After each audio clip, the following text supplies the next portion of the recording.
이번 시간에는 이제 저번 시간에 이어서 여러 가지 분류기를 해보도록 하죠.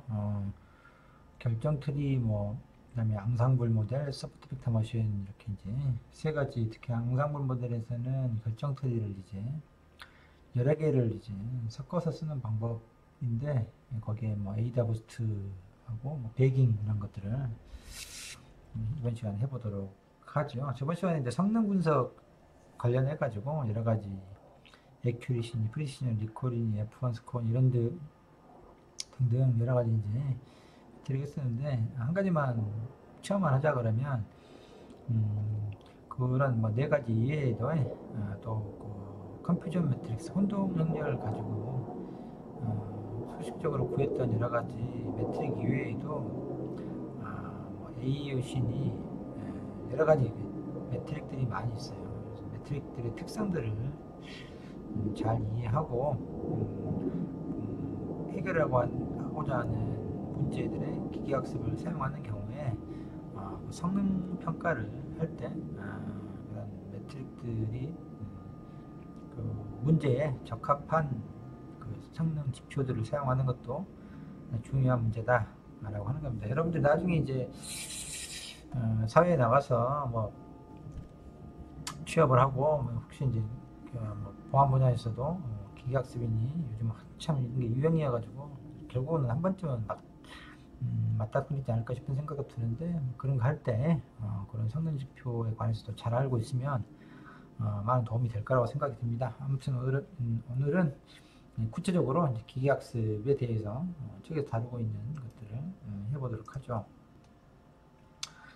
먼저 결정 트리입니다. 분류기는 기계학습의 종류가 워낙 많아서 딥러닝부터 해가지고 책에서는 이제 간단한 거, 간단하다고 하기는 그런 대표적으로 사용되다니 약간 고전적이긴 하지만 기계학습들을 좀 해보도록 하죠. 첫 번째 이제 결정 트리입니다. 앞에서도 이제 사용했지만 그 트리를 결정 트리를 좀 더 설명을 하자 그러면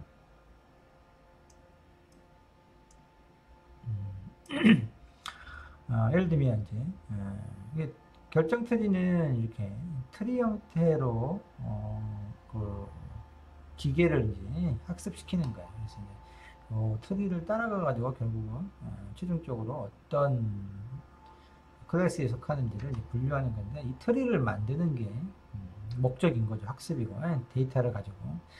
예를 들면 이제 여기 이제 동물을 두고 잠자리, 개, 도미 여러 가지 이제 육해 공군의 여러 가지 동물들을 두고 속성 여기에 피처죠.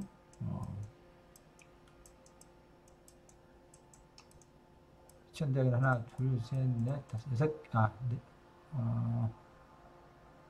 분류를 요게 이제 라벨인가 보네요. 요건 이제 이름 그 종의 이름인데 아무튼 요게 특정한 동물의 이름인데 얘들이 이걸로 이제 분류를 하려고 한다 이거죠. 일단 특징은 다섯 개죠.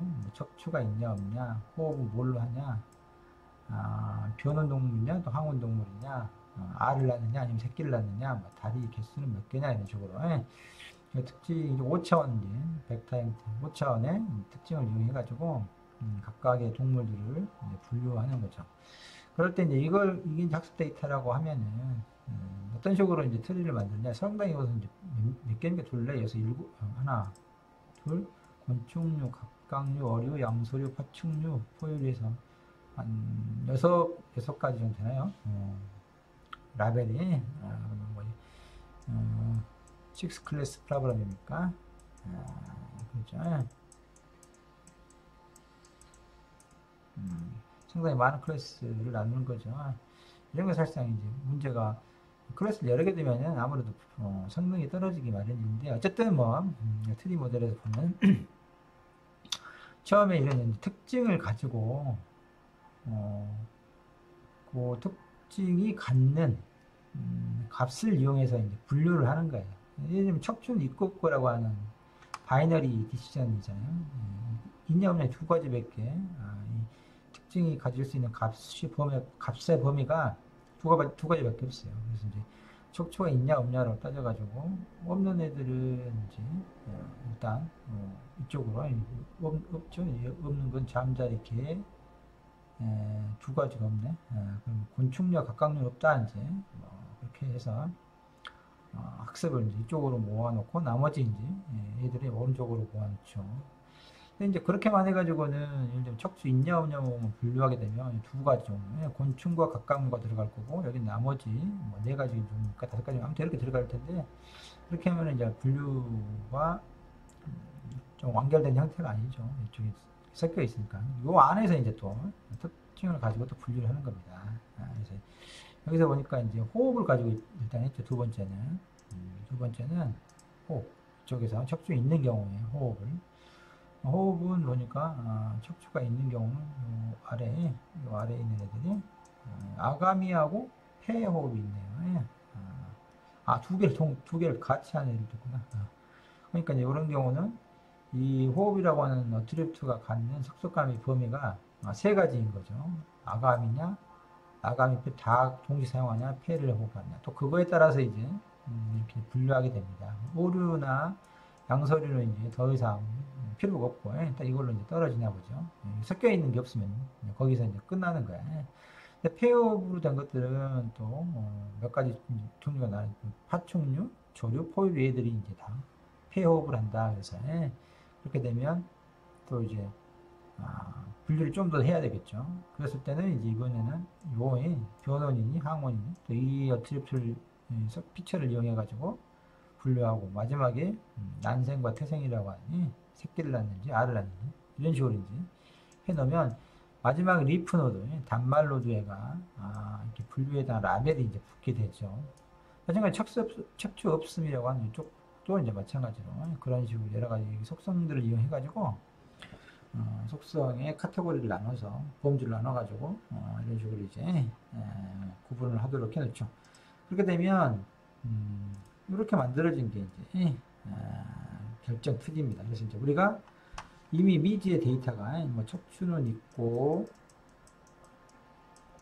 호흡은 뭐 폐로 한다. 그래서 변온동물이다.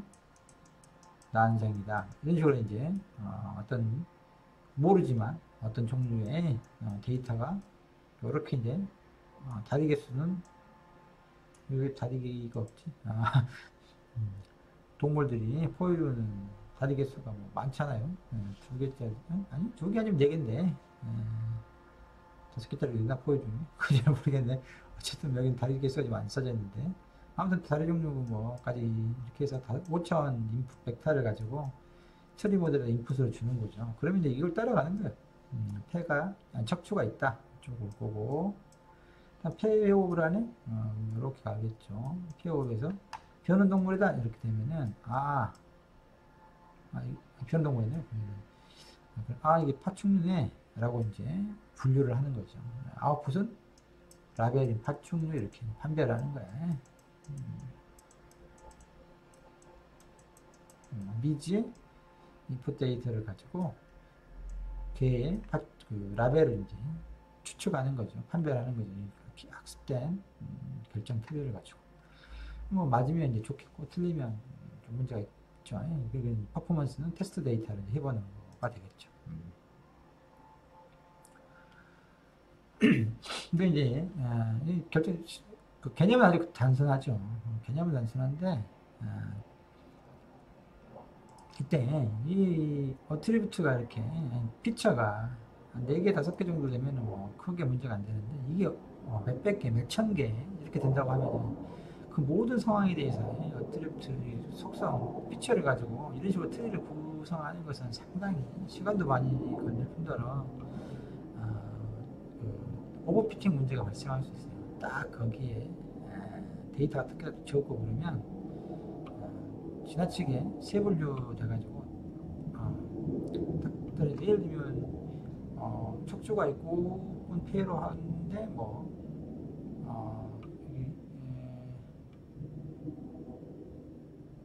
요런 경우를 봅시다. 척추가 있고 호흡을 하고 변온동물인데 태생이다. 이러면 어떻게 되세요? 여기에는 지금 여기 이렇게까지 와가지고는 태생이 있을 수 없잖아.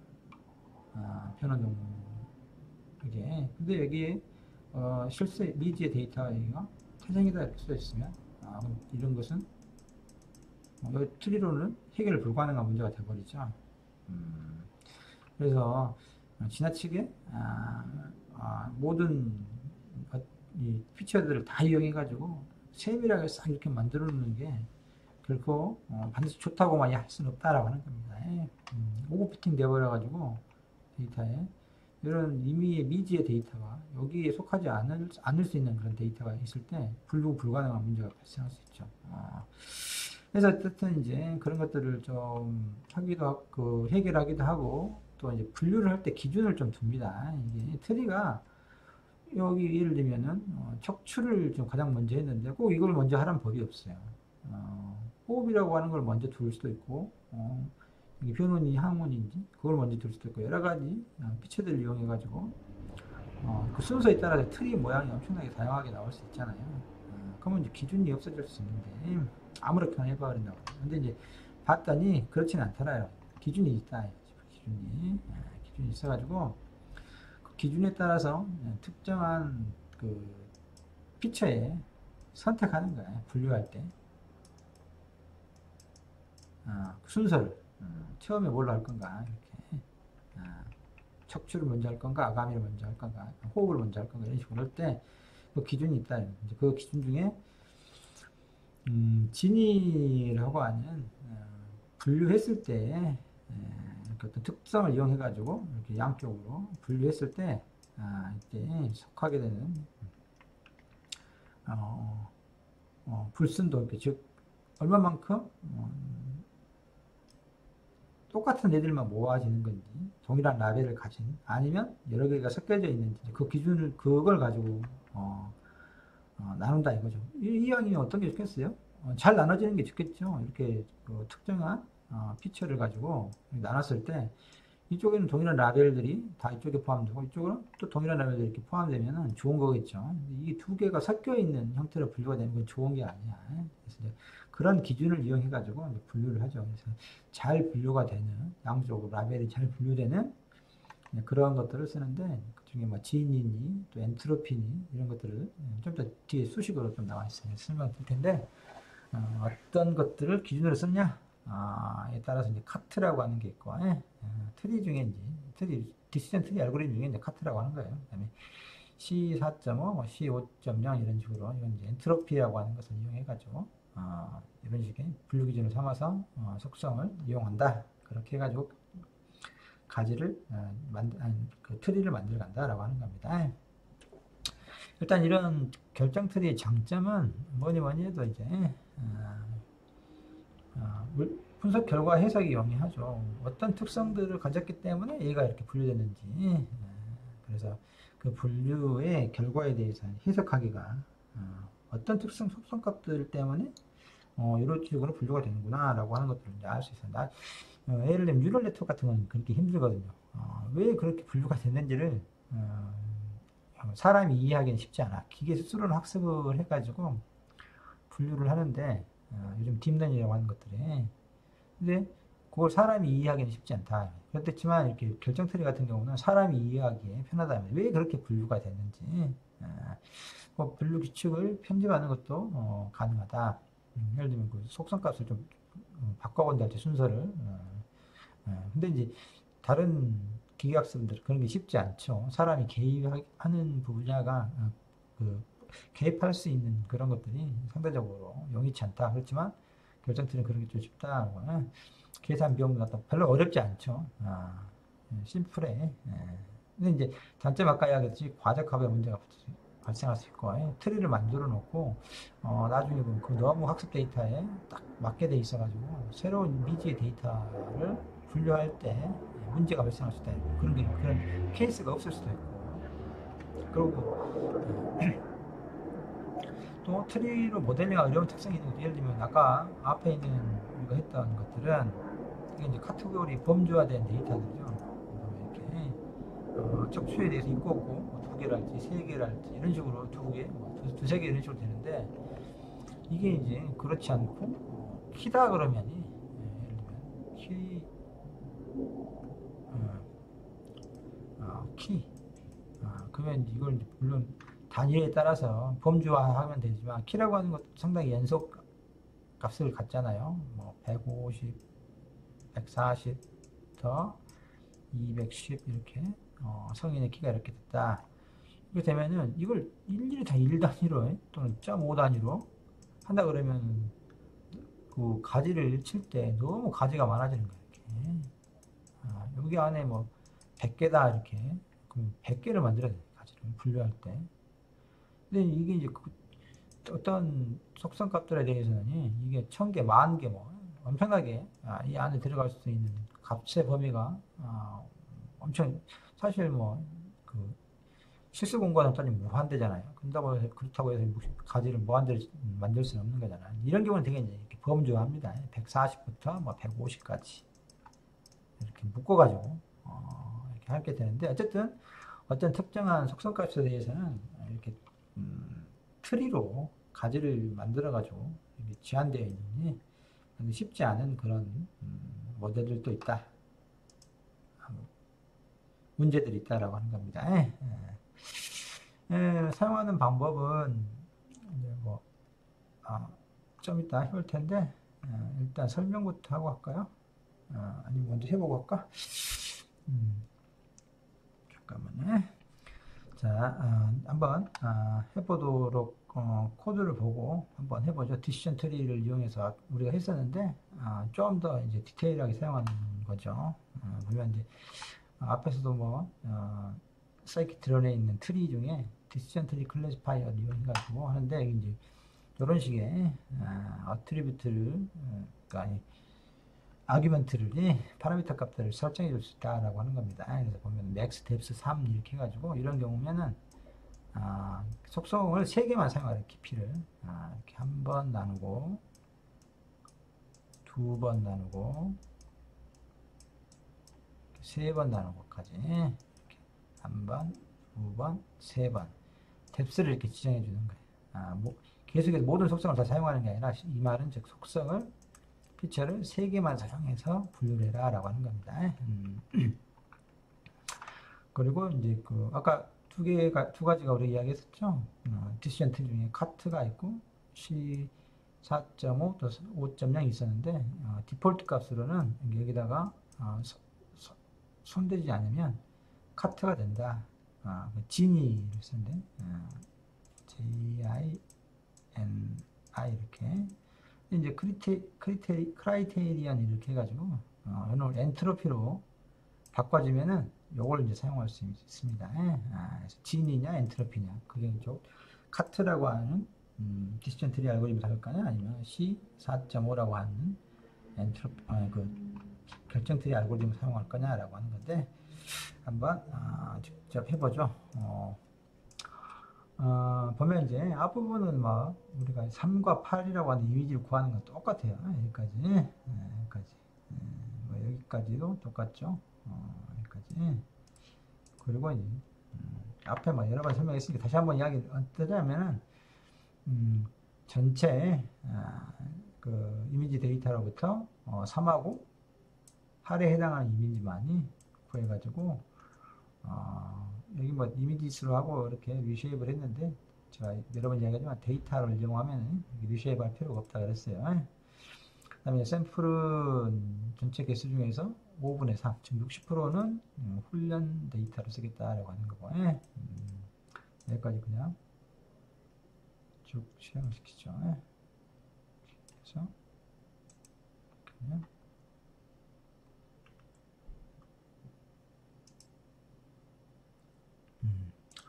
이렇게 하고 이제 그러면 어디 볼까요?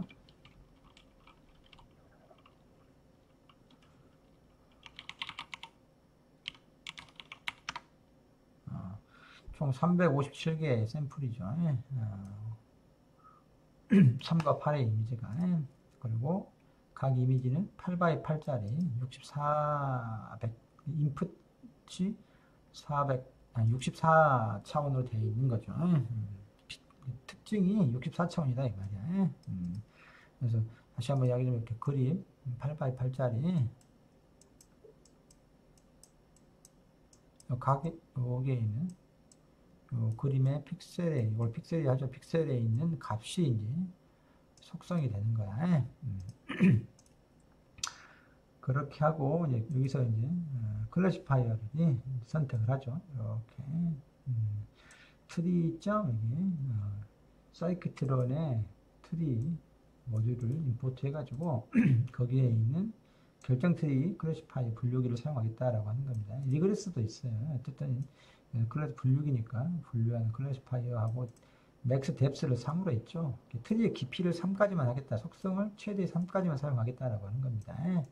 그때 그 세 개의 속성을 뭘로 할 거냐라고 할 때 선택하는 기준이 진이냐 아니면 엔트로피냐에 따라서 그 사용하는 모델 이름이 카트냐 아니면 C4.5나 이렇게 이제 구분된다라고 하는 거예요. 좀 이따 그 진이하고 엔트로피가 뭔지 어떤 기준으로 그 속성을 선택하는지 설명해 드릴게요. 그리고 이제 여기서 아까 디폴트 잠깐만요. 약간 일단 실행을 해보죠. 이렇게 실행을 하면 학습이 된 거죠. 클래시파이어가. 근데 이제 보면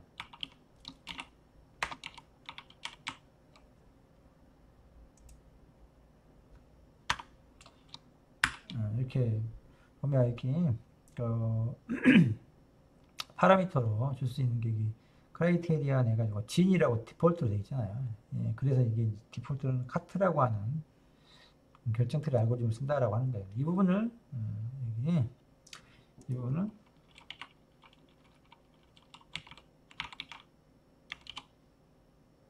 이렇게 하고 진리가 아니고 이렇게 선택하면 C4.5를 사용하게 된다라고 하는 겁니다. 일단 이렇게 해서 이제 학습이 된 거예요. 그럼 트리가 지금 만들어져 있는 거라고.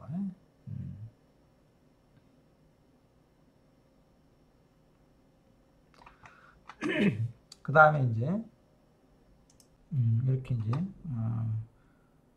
됐으면 실제로 클래시파이어 이제 얻었죠. 인스턴스 하나를 이제 거기다가 실제 훈련 데이터를 가지고 실제 그 이미지하고 데이터하고 라벨을 이용해서 훈련을 이제 시키죠. 시키고 그러면 이제 훈련이 된 겁니다. 이렇게 한 다음에 이제 테스트 데이터를 이용해서 분류를 해보는 거죠. 분류를 하고 최종적으로 이제 그 결과를 한번 봐보자. 이렇게. 그럼 어떻게 돼요? 에큐리시가 88%. 아무래도 뎁스를 낮게 해놨기 때문에 앞에서 했던 것보다 좀 낮은 것 같은데 그 다음에 이제 이렇게 좀 되죠. 저번 시간에 이야기했듯이 요것은 우리가 3을 파지티브로 넣었기 때문에 3자의 개수가 75개 그 다음에 8자의 개수가 68개죠. 그 중에서 62개를 맞춘 거고 13개는 잘못 분류한 거지. 8자라고 해버린 거지. 그 밑에서는 총 68개 중에서 64개를 맞춘 거잖아요. 4개는 잘못 분류한 거야. 그래서 이렇게 대각선이 이제 맞은 거라고 그랬죠. 잘 분류한 거에. 그래서 전체 개수분에 요거 2개를 더해 놓은 게 액큐리시다라고 얘기했고. 뭐 프리시전은 상당히 이제 높게 나왔죠. 프리시전 93점 이렇게 나왔는데, 그건 이제 프리시전 이렇게 계산한다 했어요. 이렇게 판별을 한 것 중에서 3자라고 이제 기계가 판별을 했어요. 총 66개를 3자라고 이제 판별한 거죠. 3자다 라고 이제 기계가 그 중에 맞춘 게 62개를 맞춘 거죠. 그래서 상당히 프리시전 좀 높은 편이야. 그 다음에 리콜은 어떻게 한다 그랬어요? 리콜은 이렇게 실제 데이터에서 보는 거야. 실제는 총 3자 이미지가 75개인데 그 중에서 실제로 맞춘 건 62개 맞춘 거죠. 62개만이. 그러니까 아무래도 요것보다 프리시전만 떨어지는 거죠. 그 다음에 F1 스코어라고 하는 거는 이 둘 프리시즌과 리콜의 조합 평균이 나왔어요. 그래서 이런 식으로 이제 값을 얻어진다 라고 하는 거죠. 뭐 사용하는 방법은 별게 없죠. 트리와 디시전 트리 클래시파이어하고 뎁스를 지정해 줄 수 있고 디폴트로도 돼 있어요. 뭐 그런 것들을 이제 얻을 수 있는데 확인해 볼 수 있는데 클래시파이어 이렇게 하고 점 이렇게 하고 뭐 탭키 하나 누르면 거기 사용할 수 있는 여러 가지 함수랄지 아니면 어트리뷰트 값들을 이렇게 얻을 수 있어요. 그 파라미터를 이렇게 보면 현재 디폴트로 진이다 했잖아요. 진이로 돼 있다 이렇게 알 수 있고 또 다른 것도 뭐 얻을 수 있죠. 뭐 get depth 하게 되면 이거는 몇 개냐? 3인 걸 알 수 있죠. 3이. 아무튼 뭐 이런 식으로 결정 트리를 사용할 수 있다라고 하는 겁니다. 그러면 이제 방금 우리가 그냥 별 설명 없이 엔트로피와 진위를 이야기했는데 이것이 이제 카트라 그랬고 이걸 사용하는 게 분류 기준이요. 분류 기준 속성 사용할 때 엔트로피가 C 4.5 또는 5.0이 이렇게 됐는데 이걸 복잡하게 설명을 안 합니다. 수식이 약간 좀 복잡해 보이긴 하죠. 마이너스하고 이게 얘는 클래스 개수예요. 몇 개의 클래스가 있냐 분류 몇 개냐라고 하는 거고 P라고 하는 것들은 전체 어떤 분류 이렇게 샘플들이 있을 때 그 확률들인 거예요. 확률이 이렇게 예를 들면 원하고 세모가 이렇게 있다 그러면 이렇게 있다 그러면 이건 전체 원의 확률은 2분의 1이죠. 현재 8개 중에 4개니까 이것도 마찬가지로 2분의 1이죠. 그래서 이걸 쉽게 넣으면 돼요. 엔트로피 요 집합에 클래스는 2개 있고 요 집합에 엔트로피는 요 식에 있어 포함된다. 마이너스하고 요 2분의 1이 2분의 1 곱하기 로그 2분의 1 이렇게 하고 더하기 똑같죠. 하나 요 원에 대해서 해놓고 시그마니까 더하는 거잖아요. 더하기 이렇게 해야 됐구나. 이렇게 해가지고 또 2분의 1 아니네. 요거 필요 없네. 요거 좀 요거 가로했는데 아주 헷갈려가지고 똑같이 로그 2분의 1 이런 식으로 이렇게 하게 되면 수식을 계산해주면 엔트로피가 나옵니다. 그렇게 됐을 때 보면 여기 클래스가 클래스에 속해 있는 집단 내에 있는 애들이 동일한 확률을 가지면 엔트로피가 높아요. 1값을 갖는다고. 둘 다 2분의 1씩 존재한다 그러면 아까 그 수식을 써가지고 풀어보면은 1값을 갖는다고. 불순도가 높죠. 왜냐면 우리의 목적은 이걸 잘 나누는 거거든요. 집단이 하나의 종류로만 있도록 분류를 하려고 하는 거잖아요. 이렇게 많이 있으면 이게 엔트로피라고 하는 게 개념이 무질서도잖아. 무질서도 물리학에서 얘기할 때 그래서 두 개가 동일한 확률로 분포되어 있다 그러면 무질서도가 높고 한쪽으로 완전히 데이터가 치우쳐져 있으면 아예 하나의 목표로만 아까 원으로만 되어 있는 경우거나 또는 세모로만 되어 이렇게 묶여져 있다 그러면 그런 경우는 0값을 가집니다. 그래서 나눌 때 기준이 뭐냐 그러면 이 엔트로피를 낮게 낮춘 특징을 찾는 거예요. 그 특징으로 이 속성으로 어떤 속성으로 둘을 나눠 본 거야. 나눴을 때 그 나눠지는 것이 잘 나눠진다. 한쪽으로는 세모만 한쪽으로는 원으로만 이렇게 나눠지면 그 속성을 이용하면 되겠죠. 그때 그 계산할 때 엔트로피를 쓴다는 거예요. 엔트로피가 낮게 나오면 그걸 쓰는 거죠. 그 순서로. 진링에서도 개념은 비슷해요. 이것도 아까하고 똑같이 그 n개의 클래스에 대해서 확률들을 1-하고 아까 이렇게 하는 거예요. 2분의 1의 제곱. 아까 지금 똑같이 돼 있다 그래요. 플러스 2분의 1의 제곱. 이렇게. 이것도 마찬가지로 지니 인덱스도 0부터 1 값을 갖죠. 이게 똑같아지면은 똑같으면 어떻게 되겠어요? 여기 현재 2분의 1이니까 1 빼기 2분의 1이 되죠. 이게 이제 그래서 이제 이렇게 똑같은 확률로 분포하게 되면 이 진위 계수가 이 진 인덱스가 크단 말이야. 근데 이제 극단적으로 하나만 있는 경우는 어떻게 해서 하나의 클래스만 있다 그러면 그러면 이게 이 p가 1이 되잖아. 1-1 되니까 0이 된단 말이야. 그래서 잘 분류가 되면 이 진 인덱스가 0이고 분류가 잘 못 되면 1에 가까워진 값을 갖는다 이렇게 되죠. 어쨌든 엔트로피나 진 인덱스를 낮게 적은 값을 0에 가까운 값으로 분류하는 속성들을 먼저 배치해서 그걸 기준으로 이제 이렇게 분류를 하게 된다라고 하는 겁니다.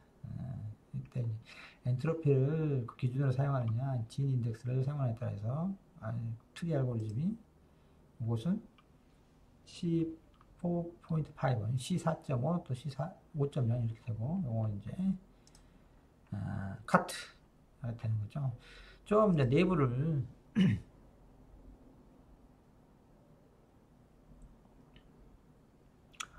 들여다보면은 우리가 디폴트로는 지니 임퓨리티와 지니 인덱스를 사용하는 거라 지니 불순도를 사용하는 거라 여기 보면 이렇게 되어 있어요. 이렇게 속성이 뭐냐면 처음이 43번 지금 3자하고 8자 이미지를 분류를 하는데 X43이라고 하는 것은 보면은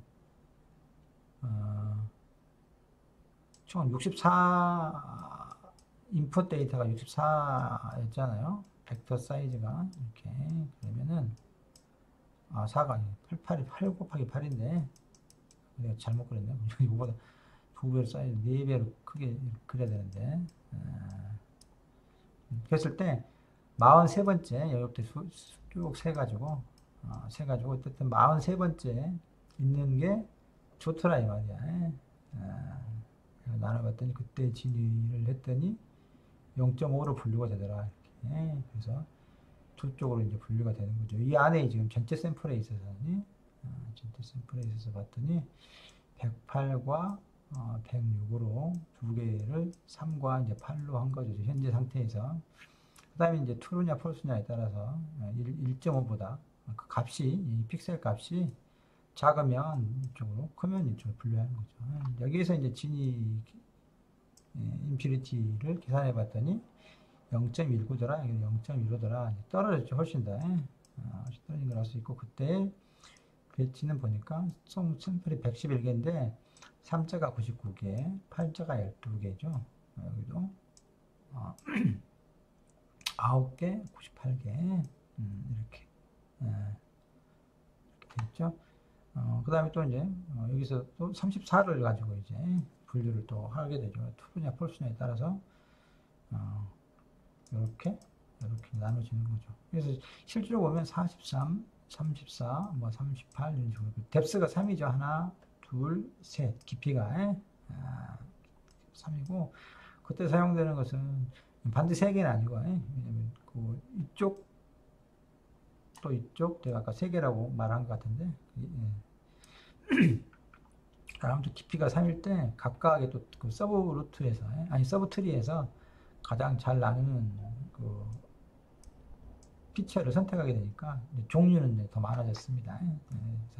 이쪽에는 34, 46이 이제 중요하게 이렇게 되어 있죠. 43, 34, 46. 이쪽에서는 43, 38, 뭐 1, 26 이런 것들이 중요한 의미를 갖는다. 각 값이.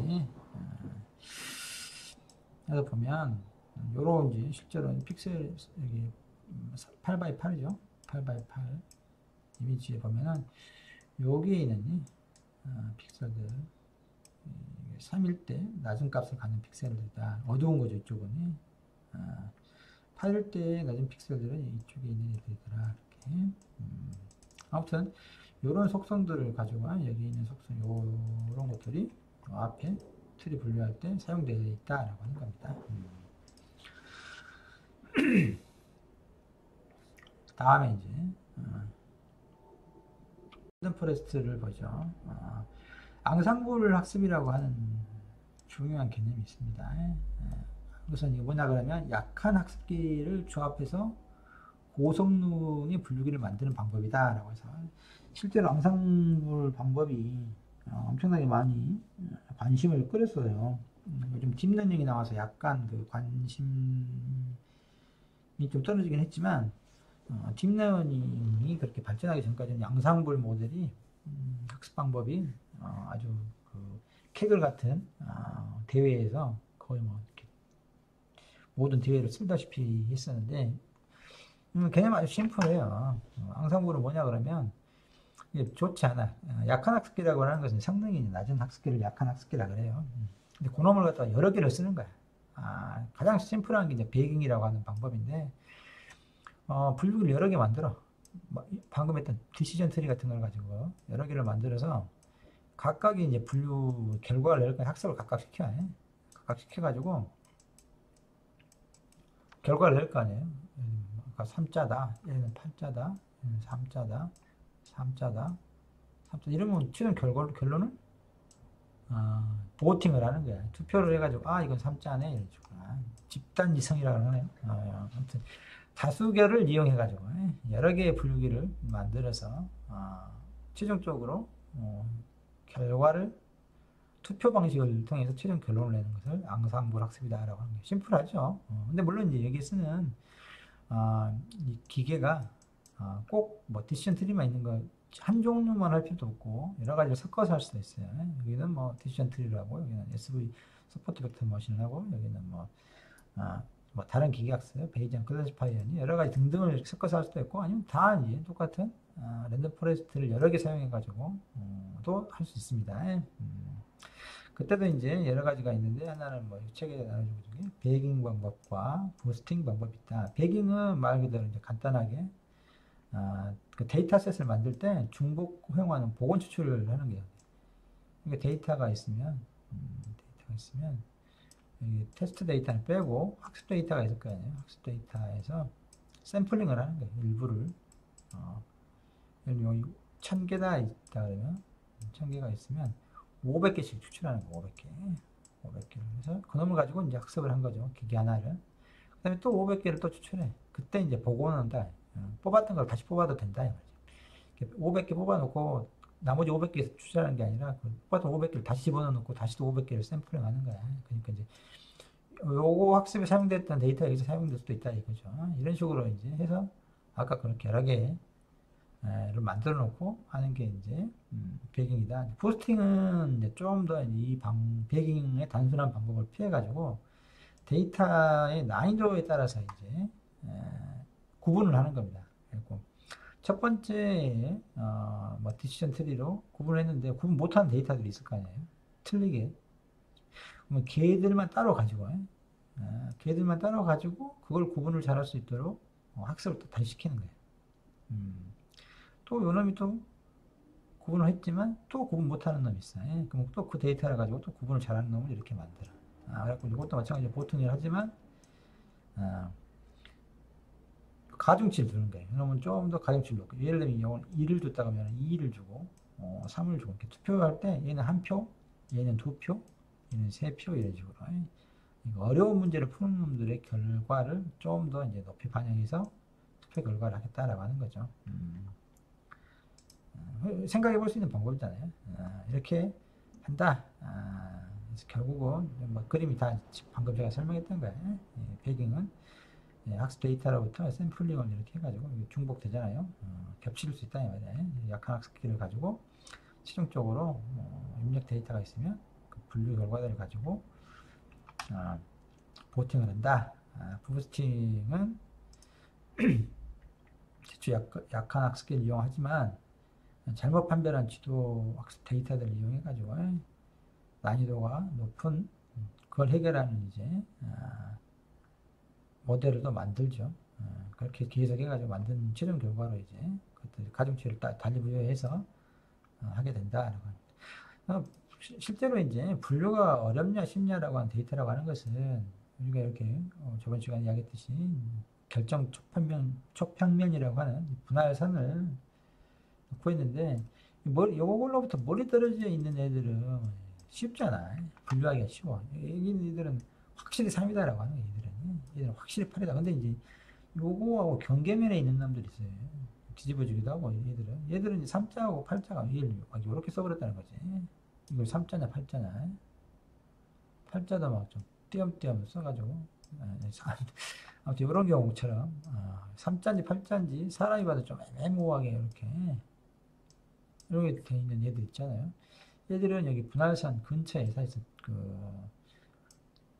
피처를 공간을 그림 그리고 찍어보면은 결정 표평면 근처에 이렇게 분포하게 된다. 얘들이 이제 분할하기 이제 어려운 거죠. 그래서 요 안에다가 좀 더 이제 다른 분류기를 별도로 넣어가지고 걔들을 분류하는 것을 따로 만들고 이런 식으로 이제 해결을 하는 거죠. 책에 이제 먼저 이제 랜덤 포레스트를 한번 해보죠. 랜덤 포레스트가 이제 랜덤이라고 하는 게 무작위잖아요. 포레스트는 뭐예요? 숲이잖아요. 숲. 나 아까쯤에 결정 트리를 여러 개 무작위로 선택해서 사용하는 게 이제 랜덤 포레스트라고 하는 알고리즘이에요. 기본적으로는 비깅 알고리즘을 사용하죠. 앙상블 모델의 한 방법인 거예요. 랜덤 트리, 디시전 트리를 이용해가지고 신속하고 뭐 아까 그냥 디시전 트리 하나만 사용할 때보다는 훨씬 더 높은 정확도를 띄는데 적게 사용하되 데이터가 적으면 과적합 될 수 있다. 그래서 데이터를 많이 써야 된다라고 하는 건데 한번 해보도록 하죠.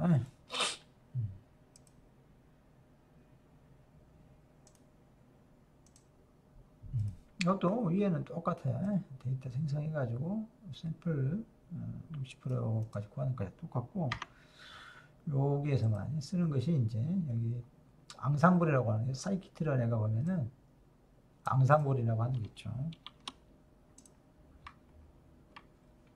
앙상블 사이키트런에 앙상블이라고 모듈을 임포트하면 됩니다.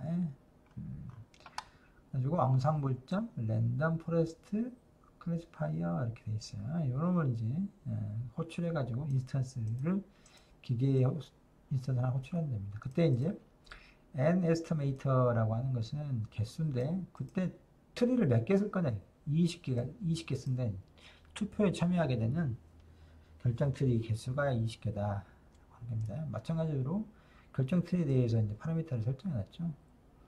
뎁스는 3으로 하고 사용하는 것은 카트, 지니 임퓨리티, 지니 불순도를 사용하는 카트를 이용해서 뎁스가 3인 트리 형태를 갖는 걸 30개, 20개를 만들어가지고 투표를 해보겠다라고 하는 겁니다. 뭐 피트랑 똑같죠.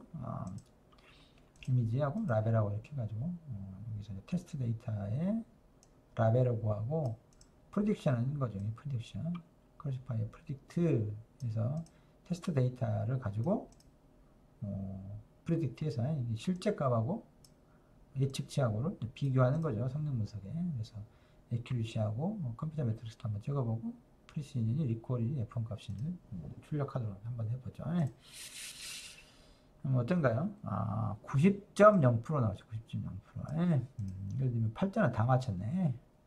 그래서 프리시즌이 이렇게 1이죠, 1. 왜냐면 62가 0 이거서 3자라고 판별한 것 중에 틀린 게 하나도 없다 이 말이죠. 리콜은 여전히 약간 낮죠. 총 75개에서 62개 맞추고 13개는 잘못 분류한 거니까. 어쨌든 앞에 했던 디시전 트리 하나만 사용했을 때는 88% 나왔는데 여기는 90% 나왔다라고 하는 겁니다. 더 낫다라고 하는 걸 알 수 있죠. 앙상블 랜덤 포레스트는 앙상블 중에서도 비깅 방법에서는 가장 단순한 형태인데요. 90%를 넘겼다. 디시전 트리 하나 사용하는 것보다는. 그 다음에 에이다 부스트, 마다 부스트라고 하는데 영어로 이렇게 쓰죠.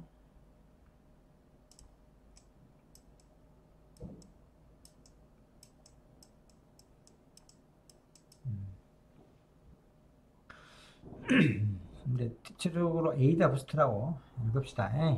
외국 사람들은 그렇게 부르죠. 에이다 부스트라고 해보면 무슨 부스팅이에요. 이름에가 부스트라고 써져 있잖아요. 그래서 난이도에 따라서 데이터를 나누고 더 난이도 높은 놈들은 분류하는 것 가중치를 못 껴둬가지고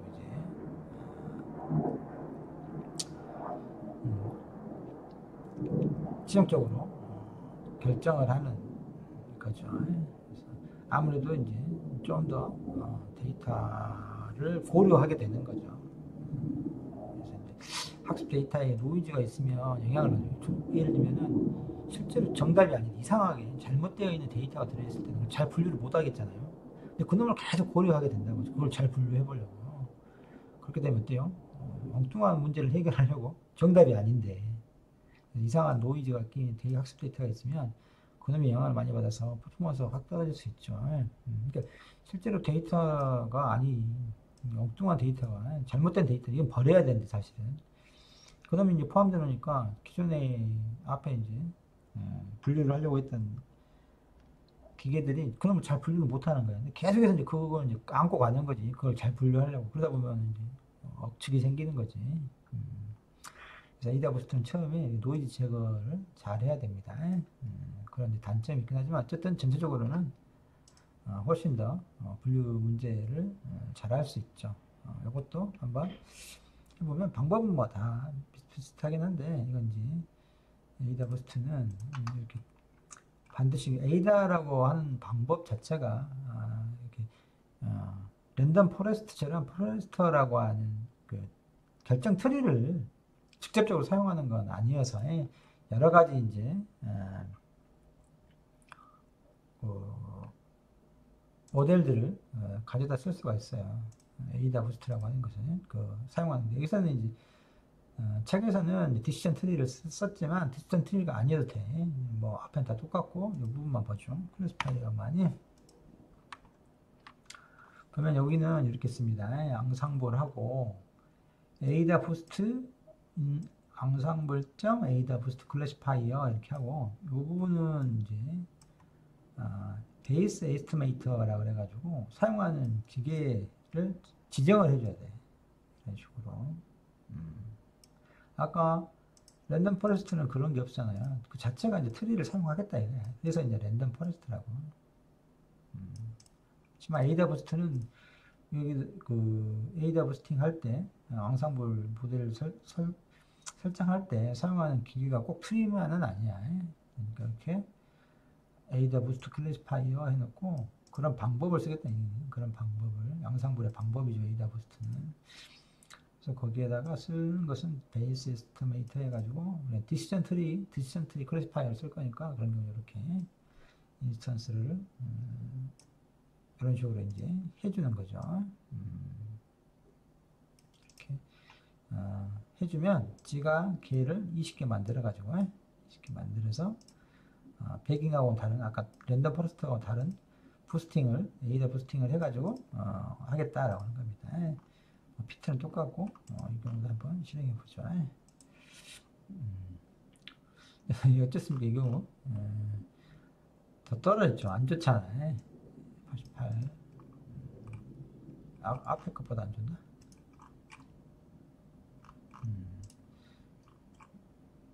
앞에 거하고 뭐 똑같이 나와버렸네 이게. 어쨌든 이 여기에도 이제 보면은 3과 8이라고 하는 데이터가 어떤 좀 노이즈에 가까운 뭐 그런 게 이제 있을 수도 있죠. 사실 이런 것들은 약간 이제 요런 방법들이 있어서 모든 문제가 항상 에이다 부스트가 더 낫다 잘 나온 사례일 수도 있는데 항상 이게 낫다 뭐 이게 낫다 이렇게 말할 수는 없다라고. 일반적으로 디센트리 하나 사용하는 것보다는 랜덤 포레스트나 에이다 부스트를 사용하는 게 더 낫다라고 하는 겁니다. 좀 여기 뭐 개수를 늘려볼까? 이러면 좀 더 퍼포먼스 좋아지려나? 그래 똑같네. 더 이상 에이다 부스트 형태로는 좋아지지 않나 보죠. 뎁스를 좀 늘려볼까 그러면? 뎁스를 넣을 때 좀 더 좋아지네. 이런 식으로 이제 그 파라미터를 설정하는 것들이 상당히 또 이런 하이퍼 파라미터라 그러는데 요런 것들은 최적의 하이퍼 파라미터를 찾아내는 것들이 이것도 중요한 연구 주제예요. 요즘 뭐 오토 ML 그래가지고 자동화된 머신러닝 이렇게 해서 이런 하이퍼 파라미터들을 최적인 것들을 찾아주는 그런 뭐 그리드 서치니 그런 라이브러리들이 또 있어요. 오픈 프로젝트로 그럼 이런 클래시파이어 이런 분류기나 기계학습들이 가장 큰 단점 중에 하나가 이런 거야. 이런 하이퍼 파라미터들을 위생적으로 주어지거든. 사람이 이제 결정을 키워보고 자꾸 이제 값을 바꿔가면서 찾아야 되는 문제가 있단 말이야. 그러니까 수십 번, 뭐 수백 번. 이 뎁스가 가질 수 있는 것 값도 상당히 많잖아요. 그리고 에스티메이터가 가질 수 있는 값도 뭐 엄청나지. 이것은 몇 개를 사용할 건지, 뭐 1000개를 사용할 건지, 100개를 한번 할 거야. 물론 이러면 이제 시간이 많이 걸린다고. 예. 조금 더 누가졌죠? 100개를 사용했더니 동일하게 뎁스는 4로 했을 때, 3으로 했을 때 한번 보면, 이 경우는 뭐, 잠깐만. 더 안 좋아졌나? 아까? IQC가? 더 떨어졌었네. 말을 잘못했네. 84, 83에. 그 맥스 뎁스를 더 높였다 그래서 좋아진 게 아니었네. 제가 찾고 있어요. 이 숫자를 잘못 봤네. 그래서 아무튼 뭐 이렇게 뎁스가 반드시 왜냐면 일반성이 이제 또 떨어질 수 있어서 이런 것들 어쨌든 간에 최적인 것들을 찾는 게 상당히 중요하다라고 하는 사례입니다. 사실 여기서부터는 막노동을 좀 해야 돼. 그래서 이제 그걸 자동화하려고 하는 노력들이 지금 있다고 또 그런 걸 하는 방법들이 있다라고 하는 겁니다. 어쨌든 여기까지가 이제 앙상블 모델 끝이었고 마지막으로 서포트 벡터 머신을 해보죠. 앞에서 우리가 이제 사용해봤죠. 서포트 벡터 머신은 그 이상의 설명을 하기든지 어려운 게 이제 서포트 벡터 머신인데 왜냐하면 서포트 벡터 머신은 상당히 수학적인 백그라운드가 있어야 돼. 뭐 러시아 사람 바프니크라고 하는 사람이 만든 건데 처음에 나왔을 때 상당한 인기를 끌었어요. 지금도 뭐 서포트 벡터 머신은 좋은 기계학습 방법이에요. 그런데 이제 요즘 그 딥러닝이 나와가지고 약간 이제 활용도가 약간 떨어지긴 하는데 어쨌든 소프트 벡터 머신이라고 하는 것은 저번 시간에 이야기했듯이 이렇게 이건 사실 이제 바이너리 클래시 투 클래스 문제를 해결하는 거거든요. 원칙적으로 투 클래스를 세 개 이상이 아니고 원칙적인 투 클래스 그건 이제 이것을 더 활용을 높여가지고 이제 3클래스 이상도 이제 문제를 해결하지만 원칙적으로는 2클래스 문제다. 그래서 그걸 해결하는 방법이다라고 합니다. 어쨌든 원과 삼각형이 있을 때 우리가 그 기계학습이라고 하는 것이 결국은 이걸 나누는 결정 조평면을 찾는 문제라고 했잖아요. 기계학습이라고 하는 게 앞에 결정 트리도 사실은 이렇게 수학적으로 표현하자 그러면 그림은 모두 트리처럼 생겼지만 이런 결정 조평면을 찾는 거라고 해요.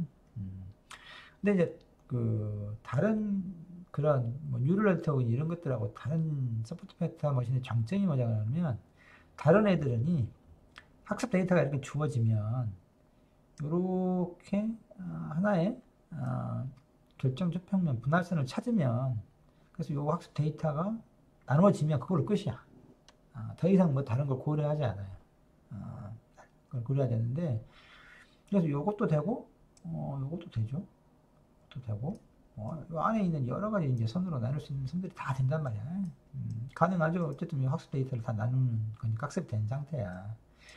근데 이제 그렇게 결정적 평면을 찾을 때 다른 기계학습 방법들은 일단 찾아지면 거기서 끝인데 이 서포트 벡터 머신은 마진이라고 하는 개념을 고려합니다. 그래가지고 서포트 벡터를 찾아요.